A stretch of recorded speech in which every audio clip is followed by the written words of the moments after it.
Hi students. So in the lesson control and coordination, we are discussing about the control and coordination in the human beings. So how the human beings are going to control and coordinate themselves with the environment, or how they are getting the stimulus and how they are going to give the response with their present situations. So here to control and coordinate the human nervous system, so there are two systems are there. Those are called the central nervous system and the peripheral nervous system. So there are two systems are there mainly in the nervous system. Those are the central nervous system and one more is the peripheral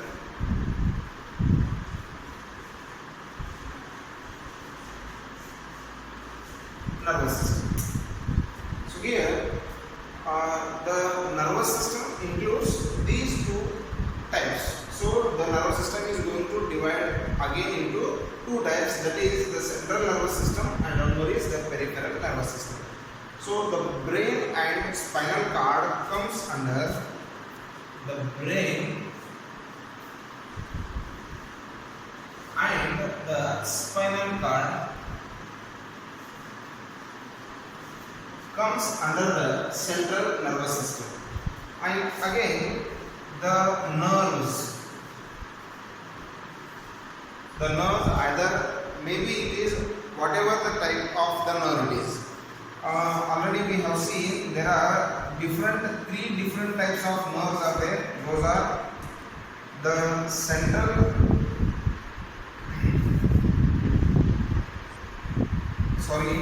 the cranial nerves,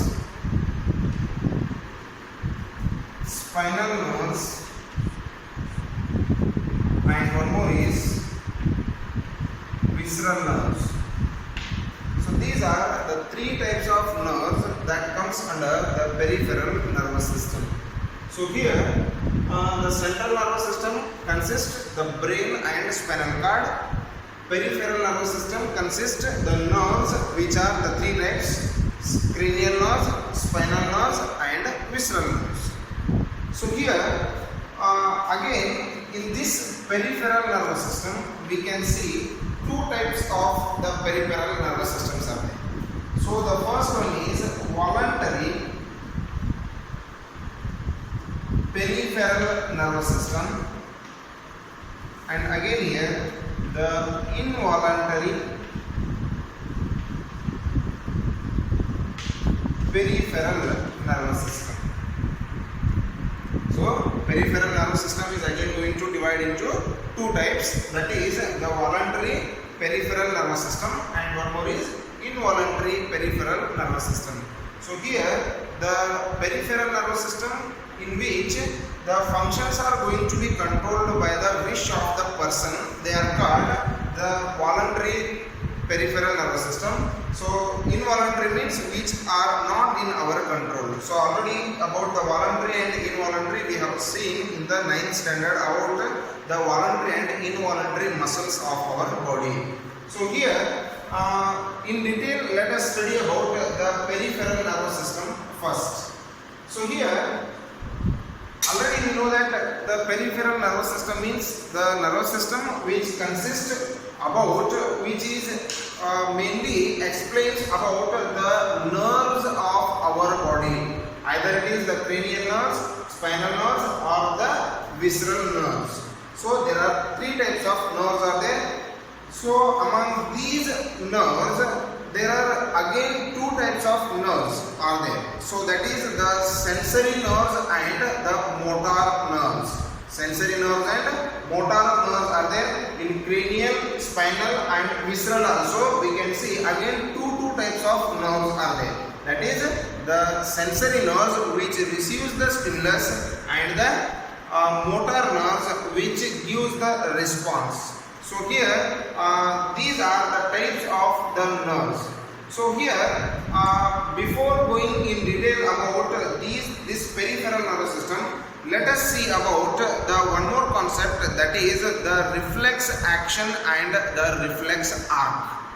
So the reflex action and the reflex arc.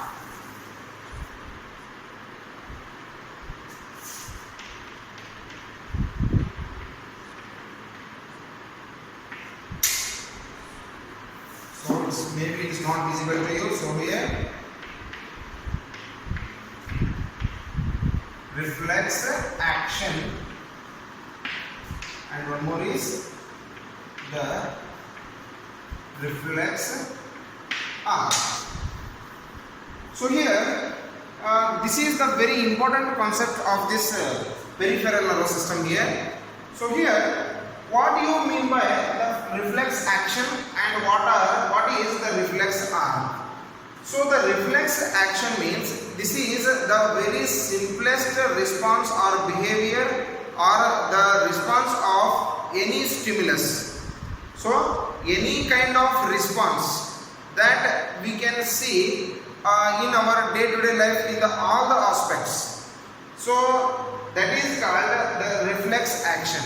So here I will give you some examples.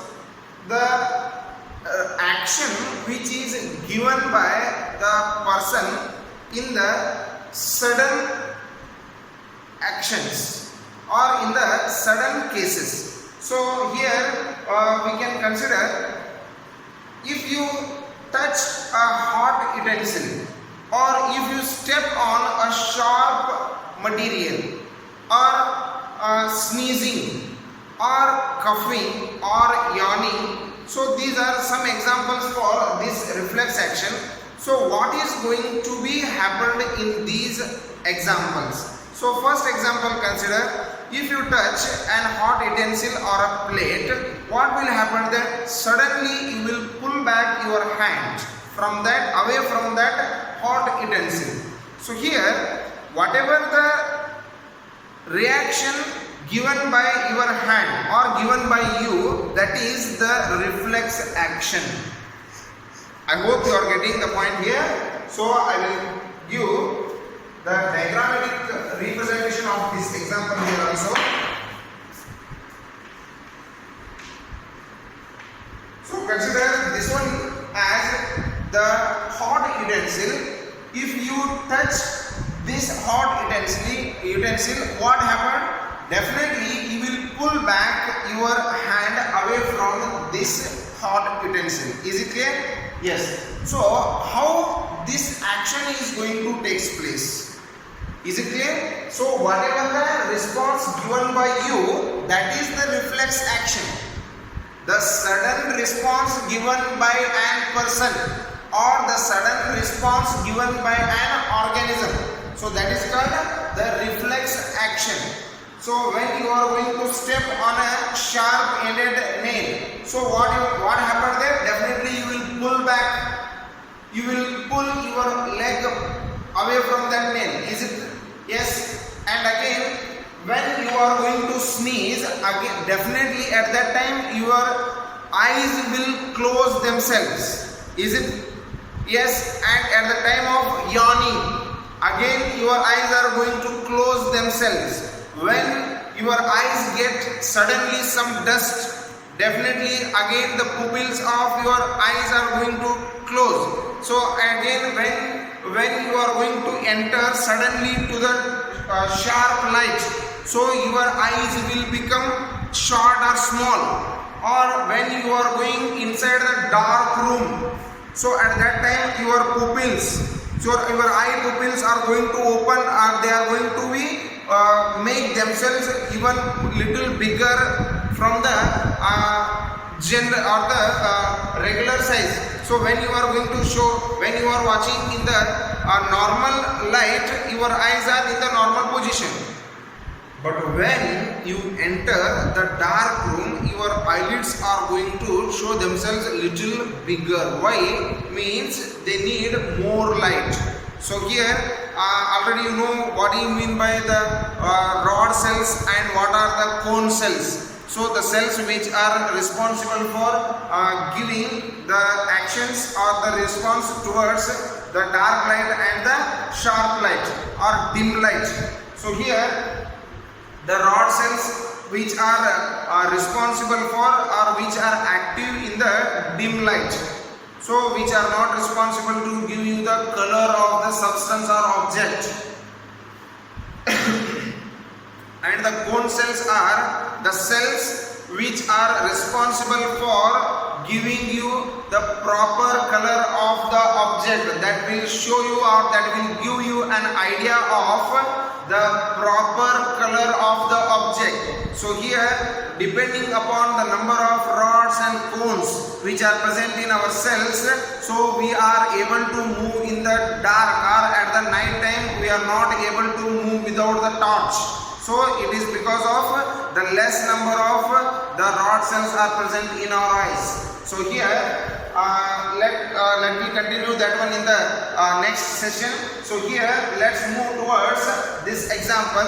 When you are going to touch the hot utensil, so you will definitely pull back your hand. So here your hand or the skin which is going to be in the contact with this utensil, so it will receive the stimulus, the heat or the pain what you get by this hot utensil.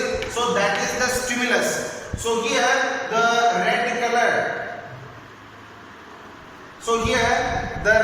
colored nerve that you can see in this diagram, that is the sensory neuron. So sensory nerve. So here the skin when it come in contact with the hot utensil, so it will receive the stimulus. So the stimulus will travel along with this red color, it is the sensory nerve. So it will reach the spinal cord. So in the spinal cord we can see the relay neuron. So the relay neuron is going to give the connection between the sensory neuron and motor neuron. Already yesterday we discussed about this one. So sensory neuron which receives the message or which takes that message from the sensory organs to the spinal cord or to the brain. And again here, when the sensory neuron reaches the spinal cord, there we can see the relay neuron which is going to connect with the motor neuron. So when this relay neuron transfers this message from the sensory neuron to the motor neuron, the accessory parts of this nerve, so those are called the effectors. So here this is the receptor which receives the message, and here again this blue line which indicates the motor neuron, so it is going to take the message along with itself and it will send it to the muscles or the effectors or muscles or the glands. So here the muscles which are present in the arms, so here when they receive the message, again suddenly you are going to pull the hand away from that hot utensil. So that time the pulling of your hand back, so that is actually the response given by you for that particular stimulus. So here the stimulus which is given by which is received by the sensory neuron, and again the response given by the motor neuron. So here the relay neuron which is going to give the connection between the sensory and the motor neuron. So like this, one will take the stimulus and one will give the response. So like this only, the sudden action, the stimulus to the sudden action, so given by the organs. So this is what we call the reflex action. The sudden response given by an organism to the stimulus or to the change. So that is called the reflex action and the reflex arc. So the path taken by the stimulus and response. So the path taken by the stimulus. So here to move this stimulus, so it needs a path. So this path is considered as the reflex arc. Hope it is clear. So the sudden response given by an organism, that is called the reflex action, and the path taken by the stimulus to travel, that is the reflex arc. So here the responses given by the stimulus, that are called reflexes, spinal reflexes. So here the response given by the spinal cord, if the response is given by the spinal cord, that is called spinal reflexes. So suppose this message is carried to the brain. If this message is carried to the brain and the response is given by the brain, from the brain, so that kind of responses are called cerebral or the cranial reflexes. What? The spinal reflexes and cranial reflexes. There are two types of reflexes are there. The one is what? The spinal reflex, and one more is the cranial reflex. So this is about what?